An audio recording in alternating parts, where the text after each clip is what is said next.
Bonsoir et bienvenue à chacun et à chacune d'entre vous en cette belle nuit de la Vigile pascale. La liturgie d'aujourd'hui fait mémoire de nous, de notre histoire, de la création jusqu'à la découverte du tombeau vide. Nous retraçons l'œuvre de Dieu pour l'humanité. Quelle expérience! Concrètement, plusieurs communautés chrétiennes allumeront ce soir un feu qui nous rappelle ce Dieu qui éclaire nos ténèbres, qui témoigne de la chaleur et du réconfort qu'il peut apporter dans nos vies. Et nous, réunis virtuellement ou au niveau télévisuel, laissons-nous traverser par cette bonne nouvelle que des femmes ont été les premières à annoncer alors qu'elles ont découvert un tombeau vide. Bonne méditation. Évangile de Jésus-Christ selon saint Marc. Le sabbat terminé, Marie-Madeleine, Marie, mère de Jacques, et Salomé achetèrent des parfums pour aller embaumer le corps de Jésus. De grand matin, le premier jour de la semaine, elles se rendent au tombeau dès le lever du soleil. Elles se disaient entre elles, « Qui nous roulera la pierre pour dégager l'entrée du tombeau? » Levant les yeux, elles s'aperçoivent qu'on a roulé la pierre, qui était pourtant très grande. En entrant dans le tombeau, elles virent, assis à droite, un jeune homme vêtu de blanc. Elles furent saisies de frayeur. Mais il leur dit, « Ne soyez pas effrayés. Vous cherchez Jésus de Nazareth, le crucifié? Il est ressuscité. Il n'est pas ici. Voici l'endroit où on l'avait déposé. Et maintenant, allez dire à ses disciples et à Pierre, il vous précède en Galilée. Là, vous le verrez, comme il vous l'a dit. » Acclamons la parole de Dieu.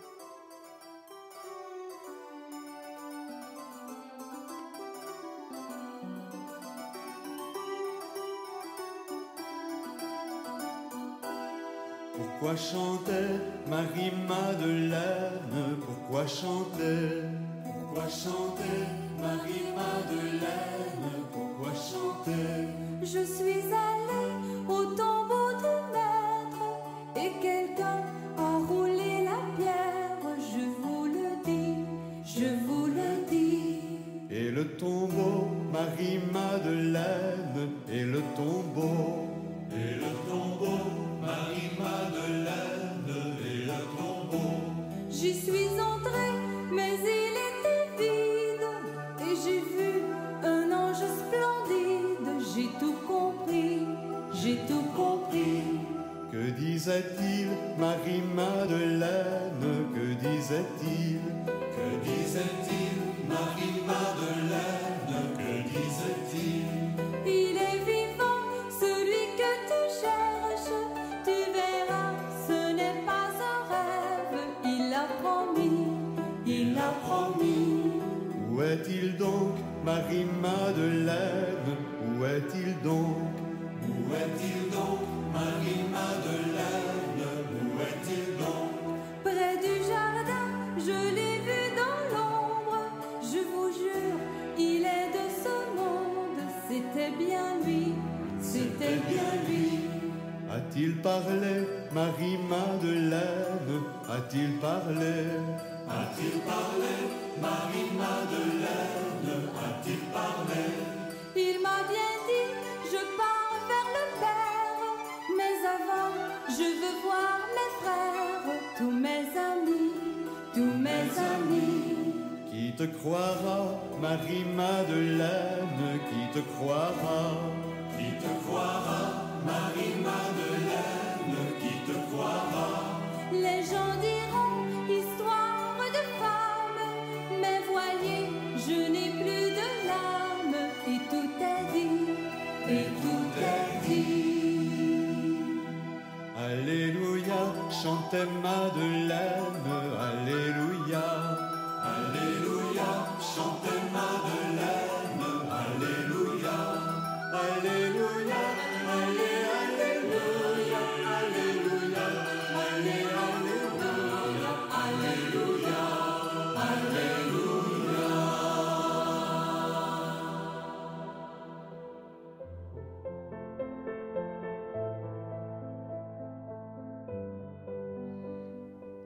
Dans son livre « Offrir Dieu », Monseigneur Yvon Joseph Moreau nous offre une réflexion intitulée « La foi, victoire sur la crainte » que je vous partage à l'instant. Il écrit « Au matin de Pâques, des femmes se sont rendues embaumer un mort et elles ont trouvé un tombeau vide. Ce tombeau vide, à la lumière des différentes apparitions du ressuscité, est devenu progressivement plein de sens pour les croyants et les croyantes que nous sommes. Dieu ne se cherche pas dans la mort, il se cherche au cœur de la vie, parmi les vivants. Jésus ne nous attend pas dans un tombeau, il nous attend sur les chemins de Galilée, chemin de nos travaux et de nos peines, chemin de nos amours et de nos joies. Depuis le premier matin de Pâques, le tombeau est vide, mais le monde, lui, est rempli d'une présence. La présence du Christ ressuscité qui a vaincu la mort et le péché, ainsi que les limites du temps et de l'espace. C'est pourquoi, depuis ce matin, nous pouvons rencontrer, nous aussi, celui qui nous fait vivre par la foi. Rappelons-nous ce que nous apprend l'expérience des femmes qui l'ont accueilli, qui ont accueilli l'annonce de la résurrection. Leur première réaction fut d'abord la crainte. Crainte devant une manifestation inattendue qui les dépasse, devant une intervention divine inédite. Surprise par les paroles de l'ange, elle quitte le tombeau, tremblante et toute joyeuse, nous dit l'évangéliste saint Matthieu. Et Jésus, qui vient à leur rencontre, ne manque pas de leur dire « Soyez sans crainte ». La foi est fondamentalement une victoire sur la crainte. Crainte d'abord devant Dieu, le tout autre, l'infini qui nous dépasse et nous surprend toujours. Crainte encore d'être victime d'une illusion, d'un beau rêve qui serait déconnecté de la réalité. Crainte parfois de ce que les autres pourront dire de nous. Crainte des moqueries ou des oppositions que notre foi pourra susciter dans notre entourage, dans notre famille, dans notre cercle d'amis, dans nos milieux de travail ou d'engagement. Toutes ces craintes, notre foi doit pouvoir les vaincre afin de s'épanouir en une foi humble et joyeuse, où les croyants et les croyantes que nous sommes ne sont pas sûrs d'eux-mêmes, mais sûrs de leur Seigneur, sûrs de celui à qui ils ont donné leur foi.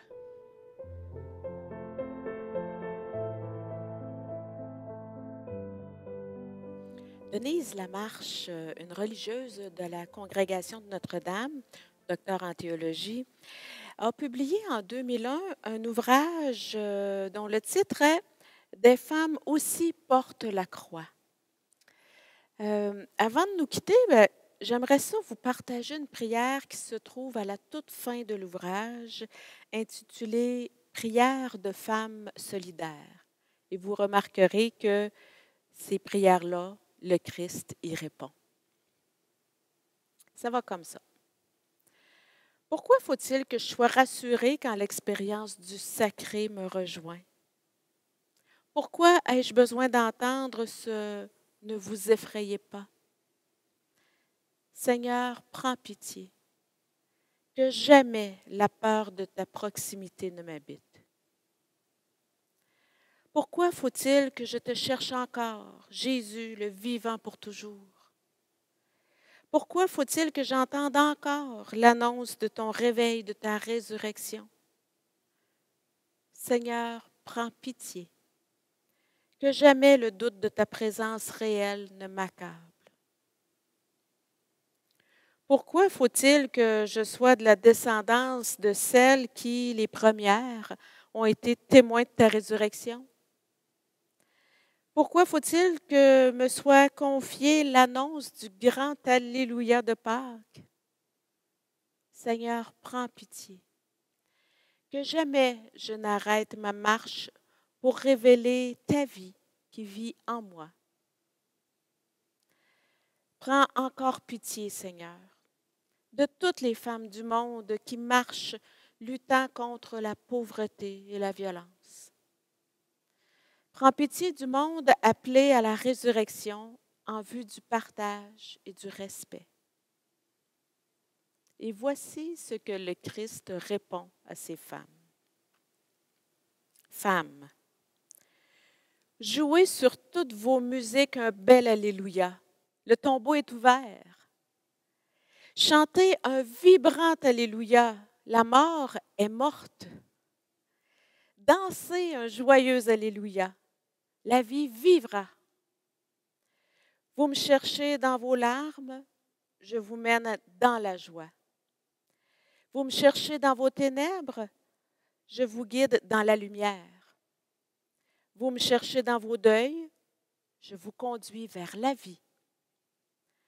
Femmes, ce sont des vôtres qui, les premières, ont été témoins de ma résurrection. Marchez dans la trace de leurs pas.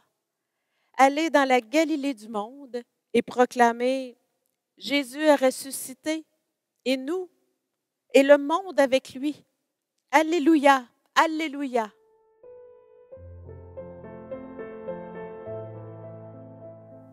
Oui, il est vraiment ressuscité. Alléluia. Je tiens à vous souhaiter à chacune et à chacun d'entre vous une bonne fête de la résurrection, une bonne fête de la vie. Je tiens aussi à vous rappeler que sur notre site Internet du diocèse de Trois-Rivières, vous y trouverez les diverses célébrations pour la fête de la Pâque qui sont offertes dans votre paroisse, votre communauté chrétienne. Pour notre part, je vous donne rendez-vous demain matin sur notre page Facebook ou sur notre chaîne YouTube ou demain après-midi sur les ondes de votre télévision communautaire afin de méditer ensemble à l'aide de la parole de Dieu et recevoir la bénédiction de notre évêque auxiliaire à Trois-Rivières, de même qu'administrateur diocésain, Monseigneur Pierre-Olivier Tremblay. C'est un rendez-vous demain. Bye bye tout le monde.